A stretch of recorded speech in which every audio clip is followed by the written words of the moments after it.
تیری رحمتوں کا دریا سرے عام چل رہا ہے مجھے بھی۔ بسم اللہ الرحمن الرحیم۔ دوستو السلام علیکم ورحمۃ اللہ وبرکاتہ۔ رمضان المبارک کے ان دنوں میں اللہ رب العزت سے دعا کرتا ہوں کہ وہ آپ کا اور میرا روزہ اور عبادات قبول فرمائے۔ ہم جس دنیا میں، جس معاشرے میں، جس ماحول میں رہتے ہیں، ہمارے ہاں روزہ یا صیام کی شروعات صرف یہ نہیں ہوتی کہ ہم روزہ ہی رکھتے ہیں اور کوئی کام نہیں کرتے۔ ہمارے گھروں میں کام کرنے والے لوگ موجود ہوتے ہیں، ہمارے صحن میں اور چھوٹے آگے پیچھے جو باغ ہوتے ہیں، آپ کا لان ہوتا ہے، اس میں کام کرنے والے لوگ آتے ہیں، صبح صفائی کرنے والے لوگ آتے ہیں، جو کہ ان میں سے کئی ایسے ہیں جنہوں نے روزہ رکھا ہوا ہوتا ہے۔ اور یہ میں خود اس چیز کا گواہ ہوں کہ میں ان کئی لوگوں کو جانتا ہوں کہ وہ روزہ رکھ کے باہر کے کام کرتے ہیں، کئی گھروں میں کام کرتے ہیں، جیسے پوش ایریاز ہیں، مالی نے ایک جگہ پہ کام کیا، پھر دوسری پہ کیا، پھر تیسری نے بھی کیا، کام کرنے والے اس نے کیا، کوئی مینٹیننس کرنے والا پلمبر یا الیکٹریشین یا کوئی بھی آتا ہے وہ کام کرتے ہیں، تو ہم ان کے ساتھ فکس کر لیتے ہیں کہ اس کو اتنے پیسے دینے ہیں۔ لیکن اس کے دوران ایک چیز بار بار ہمارے ذہن میں آتی ہے کہ اب اس پہ نظر رکھنی ہے، یہ کام پورا کرتا ہے یا نہیں کرتا۔ بڑی اچھی بات ہے، آپ اگر اس کو بتا دیں گے کہ دیکھ بھائی یہ روزہ ہے، میں نے آپ کے ساتھ یہ طے کیا ہے، آپ اور میں آجر اور اجیر ہیں، آپ نے میرا کام پورا کرنا ہے، میں نے اپنی اجرت آپ کو پوری دینی ہے، تو یہ ایک بڑا اچھا ہے۔ لیکن میں نے کئی گھروں سے اونچی اونچی آوازیں سنی ہیں، تم نے یہ نہیں کیا، تم یہ کر رہے ہو، تم نے یہ بگاڑ دیا، تم نے یہ توڑ دیا، جاؤ یہ لے کے آؤ، اٹھاؤ اس کو باہر پھینک دو، جاؤ چلے جاؤ تمہارا۔ ہم لوگ جس معاشرے میں رہتے ہیں، ہم ایک ہی معاشرے کا حصہ ہیں، اس میں تھوڑی سی سختی کا پہلو نکلتا ہے۔ کام کرنے والے کے اندر بھی ایک دھڑکتا ہوا دل ہے، اس کے سینے میں جو دل ہے اس میں امنگیں بھی ہیں، اس میں کچھ اپنی عزت کی چاہتیں بھی ہیں، اور وہ بھی چاہتا ہے کہ اس کو عزت کے ساتھ، احترام کے ساتھ، اس کے ساتھ بھی ایک بھلائی کا معاملہ کیا جائے۔ بعض اوقات ہم اس خیال سے کہ چونکہ ہم اسے پیسے دے رہے ہیں، اس لیے اس سے کام لیتے وقت اس کے ساتھ سختی کرنا ضروری ہے۔ رمضان المبارک کے مہینے میں آپ یہ دیکھیے گا کہ اگر آپ کسی کے ساتھ سختی نہیں کریں گے، اس کے ساتھ نرمی کریں گے، جو کام آپ کہنا چاہتے ہیں، جو آپ کام اس سے لینا چاہتے ہیں، جو اس کی ڈیوٹی ہے، اگر آپ اس کے بارے میں کچھ کوتاہی محسوس کر رہے ہیں تو اس کا بہتر طریقہ یہ ہے اس کو بلا لیا جائے اور کہا۔ دیکھیں میں آپ کو ایک بات بتاتا ہوں، پرسوں میں نے کچھ خریدنے کے لیے میں گیا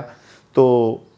دکان پہ دکاندار نے کاپی پکڑی اور حساب لکھنا شروع کر دیا، یہ ایسے ایسے ایسے، اور ساتھ والی جو گاہک تھے اس کے وہ کچھ بحث و تمہیز کر رہے تھے، تو میں نے بڑے ادب سے انہیں کہا کہ بھائی میں بحث و تمہیز والا بندہ نہیں ہوں، جو سودا تم دو گے میں خوش اسلوبی سے لے لوں گا، اور جو پیسے تم مانگو گے میں وہ بالکل آپ کی خدمت میں پیش کر دوں گا، لیکن سودا کرتے وقت اپنے رب کو درمیان میں ضرور رکھنا، کیونکہ میرا اور آپ کا رب درمیان میں رہے گا تو ہمارے سودے میں کوئی فرق نہیں آئے گا۔ اللہ اس کا بھلا کرے، اس نے میری یہ بات سن کے کوئی دوسری بات نہیں کی، لکھ کے کہا سر یہ پہلی مرتبہ اس طرح کا سودا میں کر رہا ہوں کہ کیونکہ کسی نے آج تک یہ کہا ہی نہیں ہے کہ خدا کے سامنے لین دین کرنا ہے، لوگ تو بحث و تمہیز کرتے ہیں اور ہمیں آدھا گھنٹہ ہماری مغز ماری ہوتی ہے۔ دیکھا آپ نے اس میں ایک برکت کتنی ہے۔ مجھے اس نے بہت اچھا کپڑا بھی دیا اور بھاؤ بھی بہت اچھا تھا۔ اگر ہم بھی کام کرواتے وقت، اگر ہم بھی کام لیتے وقت ان کے ساتھ عزت کے ساتھ اور معاملہ فہمی کے ساتھ ان کے ساتھ یہ طے کر لیں کہ بھائی اپنے رب کا خوف اور اپنے رب کا اور اللہ کے رسول کا حکم درمیان میں لا کے میرا کام کرنا، نہ میں آ کے آپ کو چیک کروں گا، نہ مجھے آپ یہ کہنا کہ جی آپ نے مجھے تنگ کیا ہے۔ بس ضرورت اس بات کی ہے کہ جب ہم کوئی بھی کام کریں، یہ روزہ ہو یا روزے کے بغیر ہم ہوں، کوئی بھی کام کریں تو اپنے رب کا خوف، اس کی رضا، اس کی منشا اور اس کا حکم، یہ ہمارے دل میں رہنا چاہیے کام لیتے وقت۔ جس سے آپ کام لے رہے ہیں، جو آپ کے گھر کی ملازمہ یا ملازم ہے، وہ آپ کے محکوم ہیں، آپ ان کے حاکم ہیں۔ جو صفائی کرنے والا آتا ہے وہ آپ کے حکم کا تابع ہے، اور آپ اس کو اپنا آرڈر اس پر چلانے والے ہیں. بس یہ دیکھیں ان کے ساتھ نرمی سے بڑی ایک ایلیگنٹ طریقے سے برتاؤ کریں. آپ کے گھر سے، آپ کی خاندان سے اور آپ کے اس رویے سے وہ سیکھ کے جہاں جہاں جائیں گے وہ آپ کا تذکرہ کریں گے، آپ کی بات کریں گے، آپ کی نیکی کو پھیلائیں گے. لیکن اگر انہی کے ساتھ کوئی معاملہ الٹ ہوا تو جگہ جگہ پہ وہ اپنے غم و غصے کا اظہار کریں گے. آئیے اپنے چھوٹوں کے ساتھ، ملازمین کے ساتھ، ماتحت جو ہیں ان کے ساتھ ایک رویہ وہ رکھیں جس میں شفقت ہو، محبت ہو اور اپنے اللہ کا قرب پانے کے لیے اس کی رضا کی حصول کا ایک خیال شامل رہے. بس اپنے ارد گرد و پیش کے لوگوں کا، اپنے عزیز و اقارب کا، اپنے ملازمین کا خیال رکھیے گا. انشاءاللہ ایک نئے موضوع کے ساتھ پھر آپ کے ساتھ کل ملاقات ہوگی. تب تک کے لیے اجازت. السلام علیکم ورحمۃ اللہ وبرکاتہ. تیری رحمتوں کا دریا سرے عام